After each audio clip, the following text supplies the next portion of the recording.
Bakunzi ba Umoja Wetu TV ndetse na Gakenke TV, uyu ni umwanya mwiza tugize ngo tubagezeho amakuru azukiye mu karere uko byifashe kuri ubu i Gakenke. Ubu turi kumwe na shefu nyiri karere, aho tugize ngo aze kutubwira uko byifashe. Ubuheruka ariko avugira mu gasozi yaratawanyitse yarahunze, ariko ubu ngubu tumusanze imuhira mu rugo yaratashe. Shefu tuguhaye mwaramutse. Mwaramutse journaliste. Icyo twifuza ni ukugira ngo duheze amakuru ari mu karere. Ubu dusanze noneho uri iwawe imuhira, uwo tubwira uko byifashe. Mugize neza journaliste, uyu munsi icyo turi buganira bitandukanye n'icyo twahoraga tuganira, kuko ibyo twaganiraga mwadusanga iyo twahungiye, ariko uyu munsi biratandukanye ko turaganirira iwaje mu rugo ntakiri mu buhungiro. Imana yaratubwiye neza, twongera kandi gusubizwa akarere biciye mu mbaraga z'Imana n'ingabo za MRDP hamwe na MVT. Ubu rero ni gute byifashe mu karere aho uyoboye? Turabona abantu bamaze gutaha, mubifashe gute? Yego rwose, ubu ngubu abantu bafite umunezero. Uhuye n'abantu bo mu karere k'i Gakenke usanga bahaye bagenda baseka kuko buzuye ibyishimo n'umunezero. Ubu abaturage bose bamaze kugaruka mu mihana, ngira ngo urebye uhaye wumva hirya yanje abana ko barasakuza mu muhana. Abaturage bamaze gutaha mu mihana yose y'akarere tuyoboye ka Gakenke, uhereye hakurya ya Gakenke no hakurya za Miko na za Rudabagiza. Abantu bose bamaze kugaruka mu mihana. Ibyo biduteye ubwuzu bwo kubivuga, kuko twari tugize amezi ahaje kuba 5 tutari mu karere, ariko rero ubu turi mu karere. Abaturage batanga ibikorwa byabo bya minsi yose byo guhinga. Murakoze journaliste. Ubu rero uvuze ko abantu bamaze gutaha, ariko hari amakuru avuga ko hari ibintu byinshi byagiye byangirika mu karere, harimo amazu yasenyutse cyangwa se yatwiswe. Abaturage ba nyiri ayo mazu ubu bari hehe? Uko ubaje journaliste, mu ntambara ibyangirika byo ni byinshi kandi ntawo bivuga ku rutonde ngo ku bijyanye n'amazu.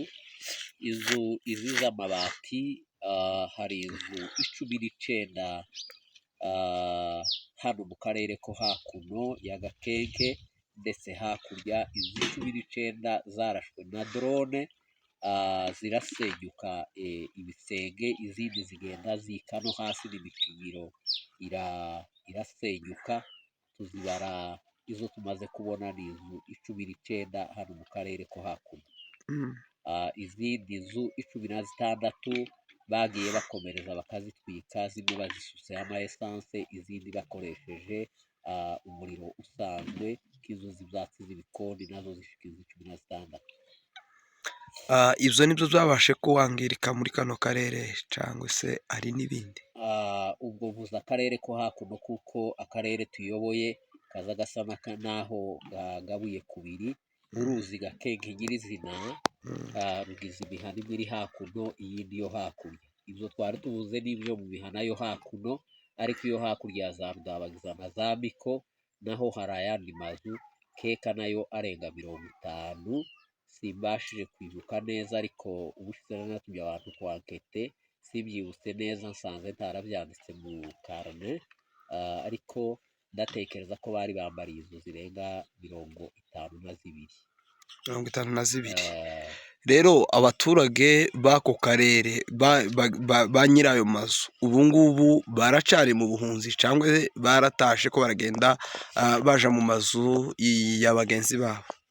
Kubera impamvu zitandukanye, abaturage bavuye iyo bari barahungiye barataha. Ubu ngubu usanga izimwe ibamo ingo zirenga 3 kugira ngo babane mu buryo bw'ubwumvikane n'urukundo, ariko bibafashe kugira gute, kugira ngo babone uko bahinga iwabo, kuko bohinga mu tundi turere bikazabagora gusarura.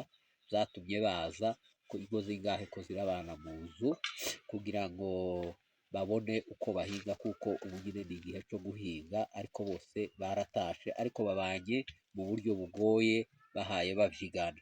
Ariko kandi muri izo nzu uburyo bazibayemo n'izangiritse ko baragenda bazipfundamo umutwe, kuko ni igihe cici, ariko rero aho imvura igwira abaturage rero baranyagirwa kuko inzu zose zarangiritse. Murakoze.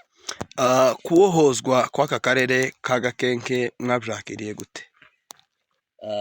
Urumva ikintu cyose iyo ucatswe ibintu n'ibicurane, ariko nta kundi ni ukwihangana. Rero twari tuvuze ngo umuntu wese iyo aboshe, iyo abohowe azagira akanyamuneza kuko babivuga.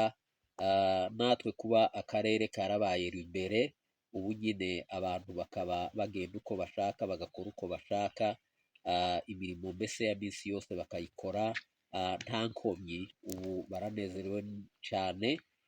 Twavuga ko twabyakiriye neza kandi tubyakirana umunezero, tunabishimira cyane ingabo zabyitwayemo neza kugira ngo zibashe kubohoza ako karere, abaturage bongere bakagaruremo, kuko ingabo turazishimira cyane, kuko uwitwa ko ari we perezida w'iki gihugu cya Kongo niwe wagiteje umutekano muke, niwe uteje abaturage umutekano mukeya, niwe uhaye ubica. Ariko rero izi ngabo za MRDP nk'uko twabivuze n'iza M23 zagize ubwitange bukomeye kugira ngo zigarurire abaturage umutekano n'amahoro. Ubwo rero icyo biyemeje gukora bakigejeje ku baturage, kuba dufite umutekano n'amahoro tubikesha izo ngabo tunariza.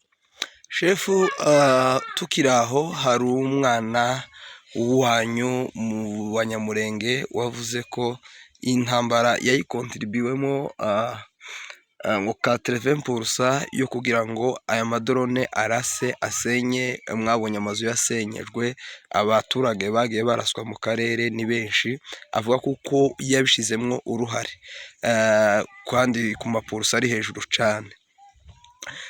Uwo mwana wanyu cyangwa se uwo Kongoro mwamubwira iki kuri uno munsi? Uwitwa Kongoro ubwanje simuzi, mwumva bamuvuga nkumva n'ibyo avuga, ariko rero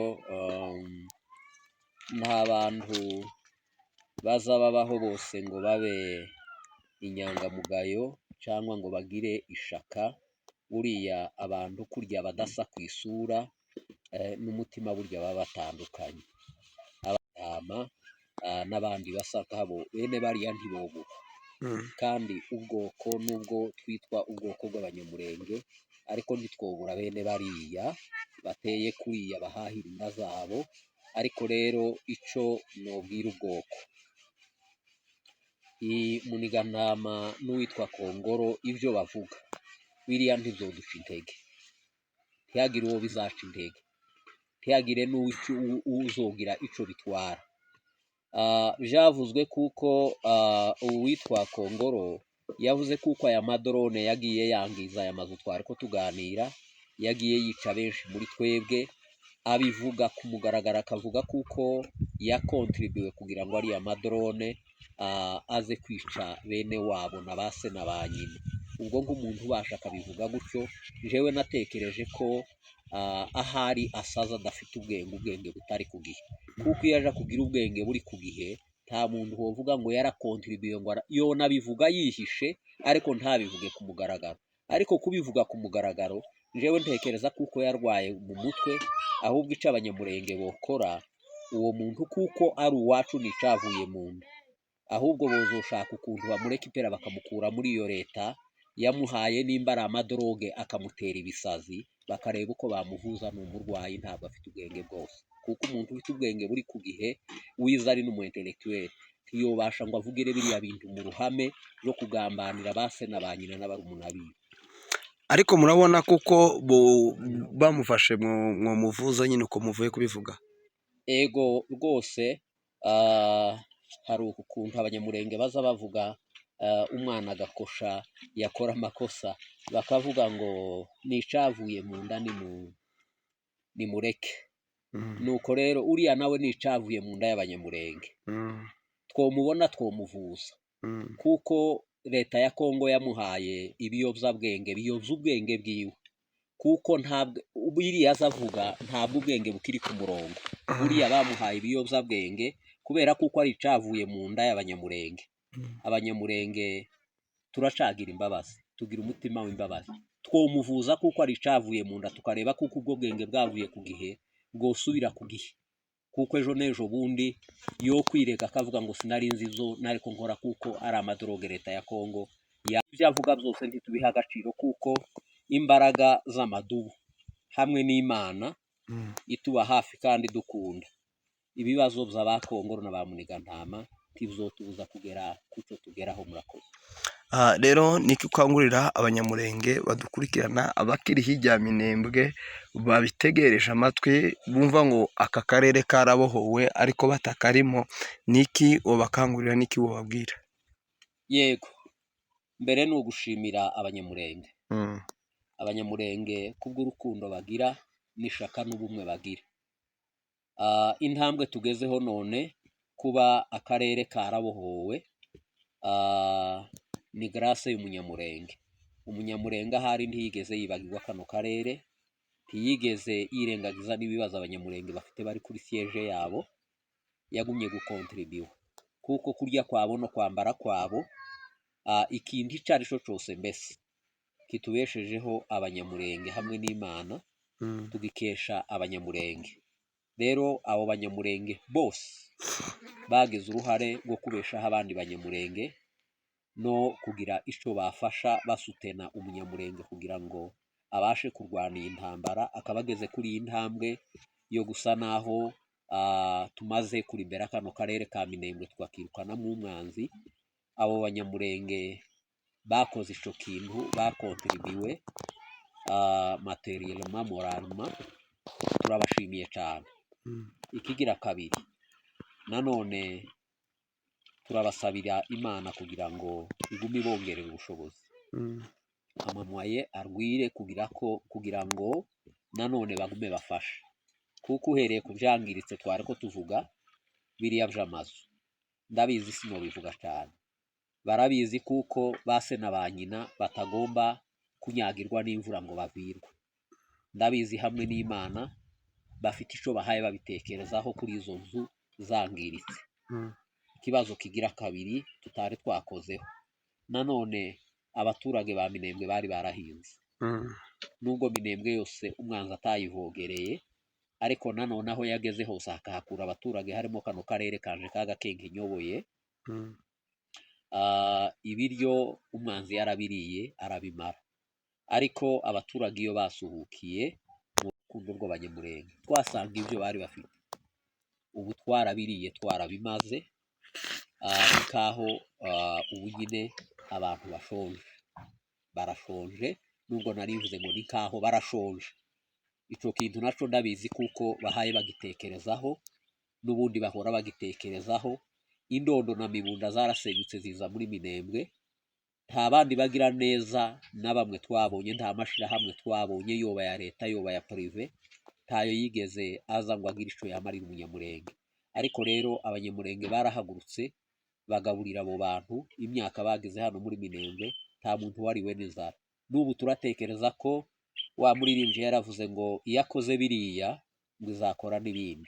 Turabizi ko kuba abanyamurenge bagaburiye barya bari basenye muri za Kamombo na Mibunda ntibaribwa n'inzara.